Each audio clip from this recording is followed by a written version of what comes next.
Hello, boys and girls. You know, sometimes a good story can be a little scary. And the story we're reading with Jack and Annie is a little scary to me. We're still talking about the Titanic tonight on the Titanic by Mary Pope Osborne. And remember what happened last? Jack and Annie had found some friends named William and Lucy, and they were trying to save them from the sinking Titanic. But water started rising and they had to run really fast. So right now we're going to read two more chapters. We're going to read chapter 6 and chapter 7. Chapter 6, Women and Children First. Annie led everyone down the hall to the stairs, away from the cold seawater. As she and Lucy helped William up the stairs, Jack and Teddy followed. Halfway up the stairs, Teddy let out a yelp. Jack looked back. The water was creeping up the stairs, step by step. "Come on, Jack!" Annie shouted. "Faster!" Jack ran up the rest of the stairs. He and Annie led William and Lucy through the smoky room. The men were still playing cards. "To the lifeboats!" Annie yelled at the card players. "Right now! Hurry!" The men just smiled at her again. Little girl once said with a laugh, "Even if the ship does sink, it will take all night. There'll be plenty of time for everyone on board to be rescued." "Indeed," another man said in a soothing voice. "Many ships are on their way right now. There's nothing to worry about." "Not true," said Lucy. Annie and Lucy looked at each other, and Lucy turned to Jack. "Maybe it's not so bad after all," she said. "It is bad. Please trust me," said Jack. "We have to keep going." They went outside. The crowd on the third-class deck had grown. Many wore life belts, but no one here seemed very worried yet. Jack and Annie pulled Lucy and William along. They hurried through the crowd and down the first-class hallway. They came to the end and trooped up the grand staircase. On the top deck, the Titanic was as bright as a Christmas tree. A band played lively music. With a hiss and a rush of light, a rocket streaked into the sky. It made a loud boom, then it burst into many-colored balls. Shivering in the cold, William laughed and clapped.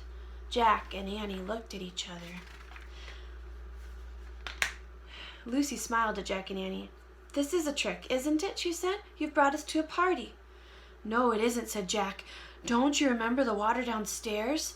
Lucy's smile faded. "Women and children first," someone shouted. "That's you," said Annie. "Come on." She pulled Lucy and William toward the lifeboat. Look at all of the people there. How are they going to fit everyone on a boat? Chapter 7, The Gift. The lifeboat was waiting to go down. It looked tiny as it swung on cables at the backside of the big ship. The water below looked black. Get in," a uniformed man shouted. "No, no," said William. He hid his face against Lucy's coat. Lucy was shaking her head. "I'd rather stay here," she said to Jack and Annie. Jack understood. The brightly lit Titanic seemed so solid and safe compared to the little boat. "You can't stay here," said Annie. "The Titanic is going to sink soon." "Very soon," said Jack. Lucy kept shaking her head. Jack saw tears in her eyes. "Lucy, we're telling the truth," said Jack. "You and William are in great danger." "You have to be brave now," said Annie, "for your brother's sake." Lucy straightened up and tried to smile. "All right," she said, "I will." "This way," a man called. "Women and children, this way, you four." He pointed at them. "Get in," said Jack. He gently pushed Lucy and William forward. "Goodbye, Lucy," said Annie. "Goodbye, William." Lucy looked surprised. "You're not coming?" said Lucy. "No, we're going home another way," said Annie. "Oh dear," said Lucy. "I hope you'll be safe." "We will. Don't worry," said Jack. "Wait," said Lucy. She reached into her coat pocket and pulled out a silver watch on a chain. "This is a gift for both of you," she said. "It's our father's watch. We carried it on the voyage for good luck. I have a feeling that the two of you are going to need it tonight." Jack looked at the watch as Lucy put it around Annie's neck. The time on the watch was 1:50. There were only 30 minutes left. "Hurry, hurry," he said. Jack and Annie watched as a big man picked Lucy up and swung her into the little boat. Then he picked William up and put him in Lucy's lap. "Bye," cried Annie. She stepped forward to blow a kiss. Just then the man picked Annie up. "No," shouted Annie. "Into the lifeboat, my dear," the man said, and he tossed Annie into the lifeboat. "No, no," cried Jack. Then the man reached for him too.